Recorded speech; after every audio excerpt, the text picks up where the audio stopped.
que tiene que ver con el denominado pluralismo jurídico. ¿Han escuchado que siempre se dice, oye, pues la nueva Constitución está estableciendo dos tipos de justicia, po? Una justicia para los chilenos y otra para los indígenas? Les cuento una cosa, en Chile existen dos tipos de justicia hace rato. La de los poderosos, la de los ricos, los que tienen lucas, y la del resto, ¿eh? Pero nadie ha dicho nada. Y también existe otra justicia, que es la justicia militar, y ahí calladito lo que están reclamando. Pero bueno, dicho eso, vamos a ver de qué se trata esto rápidamente. Mira, el asunto es el siguiente. Tenemos un sistema nacional de justicia, ¿ya? Que es el sistema común que nosotros conocemos hasta el día de hoy, donde están los tribunales civiles, los tribunales laborales, los tribunales ambientales, sí, ¿no? Los tribunales de familia, ¿ya? Ese es el sistema nacional tal y como lo conocemos al día de hoy. Pero además, en ejercicio de esta plurinacionalidad, nosotros reconocemos la existencia de sistemas de justicia indígena. Y acá viene el tema. Oye, pero ¿cómo los sistemas de justicia indígena? Entonces ellos se van a jugar por sus propias normas. Hasta por ahí nomás. ¿Qué es lo que ocurre? En la práctica, lo que ha sucedido es que muchos de estos pueblos, en su interior, tienen ciertas autoridades que resuelven conflictos entre los miembros de la comunidad. Son como una suerte de mediación. Y esto se da, ¿no? O sea, entre mapuches, una comunidad, de repente hay un lonco, una autoridad, va y dice, oye, ¿sabe qué? Tenemos este problema. Resuélvalo. Perfecto, lo resuelven. Porque es parte de sus usos y costumbres. Lo que nosotros queremos hacer es reconocer eso, pero dentro de ciertos límites. Y esto es súper importante. ¿Cuáles son los límites? Porque ahí, yo creo que aquí hay harto, yo igual creo que hay harto que hay que explicar más que ridiculizar a aquellos que realmente tienen dudas con respecto a eso. Porque tú dijiste, sí, como esta cosa como de ya, y si uno choca y de repente... No, pero, Andrea, aunque tú no lo creas, yo he estado en foros donde la gente me lo pregunta literalmente. No. ¿Qué pasa si me atropella un mapuche? Es que yo lo encuentro válido. Sí, no, y a mí me parece válido. Eso es lo que te quiero decir. Sí, esto también es muy importante. Nosotros tenemos que hacernos cargo, y por eso lo estamos haciendo acá, de todas las preguntas, consultas y dudas que se están generando, porque es lícito, porque además ha sido un debate súper intenso y ha faltado tiempo para explicar. Ya, los sistemas indígenas, ¿qué tienen que respetar? Tienen que respetar la Constitución. Ya.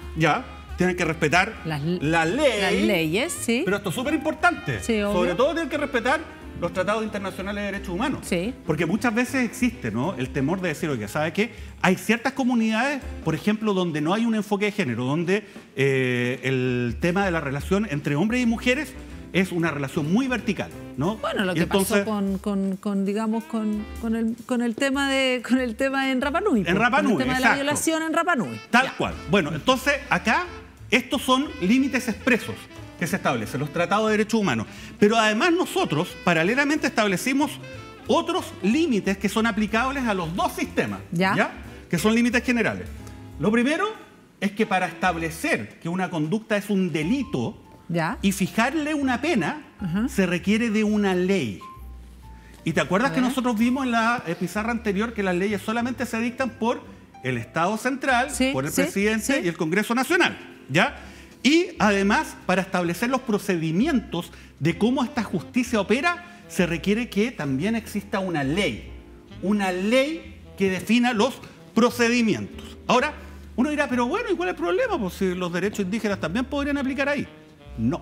¿Y sabes por qué? Porque el derecho indígena tiene una principal característica, que no es un derecho escrito, se basa en los usos, costumbres y tradiciones de sus miembros. Entonces es un derecho que nosotros le denominamos como consuetudinario, o sea, no está establecido en una ley. Sí, no tiene procedimientos, no tiene en el fondo una sistematización, sino que es más bien, digamos, de uso. Exacto, que son lo que habíamos hablado, los usos, costumbres y tradiciones de los distintos pueblos. Y como tú eres parte de una comunidad y sabes cuáles son esos usos, costumbres y tradiciones, entonces obviamente se te aplican, ¿no? Pero si no eres parte de esa comunidad, difícilmente. Entonces, el punto es que tanto para el Sistema Nacional de Justicia como para los sistemas, o sea, el Sistema Nacional de Justicia y el Sistema Indígena, entonces, no hay delito ni pena sin una ley previa, estricta y escrita. Ese es un principio que nos enseñan ahí en Derecho Penal, que es uno de los avances civilizatorios más importantes de la humanidad, en todo caso, en contra del abuso del Estado.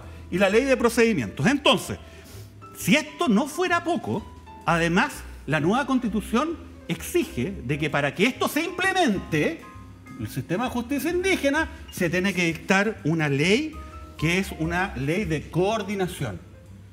O sea, esto no va a operar, no solamente por los límites generales de la ley de penas y delitos y procedimientos, sino también porque se exige una ley de coordinación que tiene que ser dictada por el Congreso. Para ponerlo en sencillo, si el día 4 de septiembre se aprueba la nueva Constitución, el día 5 no van a operar los sistemas de justicia indígena porque requiere... Porque no existen. Porque requiere de eso. Exacto. Obviamente, O sea, a ver, ¿me entendés? Como para entender cómo es fácil, hay muchas de las cosas de la Constitución que van a ser después bajadas a una ley. ¿Esta es una de ellas? ¿Eso es lo que me estás diciendo? Absolutamente, Ya. y tiene que ser así. Y podría quedar también que los asuntos que la ley indígena de alguna manera vea tampoco sean asuntos, sean como parecido como a la ley vecinal, por ejemplo. Claro, de hecho está... O los juzgados vecinales. De hecho, una cosa está así. pensado, Andrea, de Ya. esa forma. Es una suerte de justicia de mediación respecto de precisamente los miembros de una determinada comunidad. Pero si todo esto no fuera poco, además establecimos en la Constitución otro principio que es fundamental, que arriba de estos sistemas de justicia está siempre la Corte Suprema. O sea, la Perfecto. Corte Suprema, una Siempre va a Corte llegar a Suprema. ella. Ya, Exactamente. una, no es... Una, no perfecto. son dos cortes distintas. Como te fijas, no son dos justicias finalmente completamente separadas. ¿Me entendés? ¿Por qué? Porque las dos llegan siempre a la Corte Suprema. Y esta Corte Suprema es la Corte Suprema normal. Esta no es una Corte Suprema que esté integrada por escaños reservados, por ejemplo. No hay escaños reservados indígenas en la Corte Suprema. Tampoco hay escaños reservados indígenas en la Corte Constitucional, que es precisamente la que tiene que ver cuáles leyes van a ser o no constitucionales. Entonces, ¿qué es lo que va a controlar la Corte Suprema? Tanto en el sistema nacional, obviamente, pero también en los sistemas indígenas, que se respeten. Ahí tenemos los tratados internacionales, que se respete la Constitución y que se respete la ley. ¿Cuál ley? Esta, la ley de coordinación y todas las leyes que sean aplicables en este ámbito. Ahora, solo para cerrar, también es importante saber que nosotros estamos acogidos al Tratado 169. Claro. Y eso también ha implicado muchas veces que se han hecho cosas sin el consentimiento de ciertos pueblos originarios, y eso lo consigna nuestro tratado, y que de hecho han terminado en la justicia y han sido fallados a favor de los pueblos originarios. O sea, en la práctica, la ley indígena está aplicando en nuestro país. Sí, es que ¿O no? tú lo has señalado perfectamente. ¿Sabes por qué? Porque muchas de las cosas que nosotros hemos hecho en la Constitución y que han generado escándalo, Existen. existen. Sí, ¿Y tú pues sabes de existen. cuándo existen? Desde el año 2009, como Claro. tú bien lo dices, Andrea, desde la aprobación del Convenio 169, que establece el tema de la consulta indígena y un conjunto de ciertos derechos. Estos derechos no tienen que ver con definir una diferencia de la ley, ¿no? Sino básicamente la posibilidad de permitirle a los pueblos indígenas que puedan conservar sus usos y tradiciones y también sus lenguas, ¿no? Y poder extender su cultura, obviamente, a las próximas generaciones. Es eso, es reconocer algo tan sencillo. Chile es uno en la diversidad, y esa diversidad no nos hace débiles, nos hace mucho más fuertes en la medida que la reconozcamos, le demos valor y la incorporemos precisamente a lo que son las reglas generales que nos estamos dando para todas y todos. Así que no hay ciudadanos de primera y segunda clase, sino acá hay comunidades que hay que respetar sus usos, y obviamente ellos también tienen que respetar la ley, la Constitución y los tratados en materia de derechos humanos, porque finalmente, señora y señor, en contra de lo que le quieran decir, Chile es uno.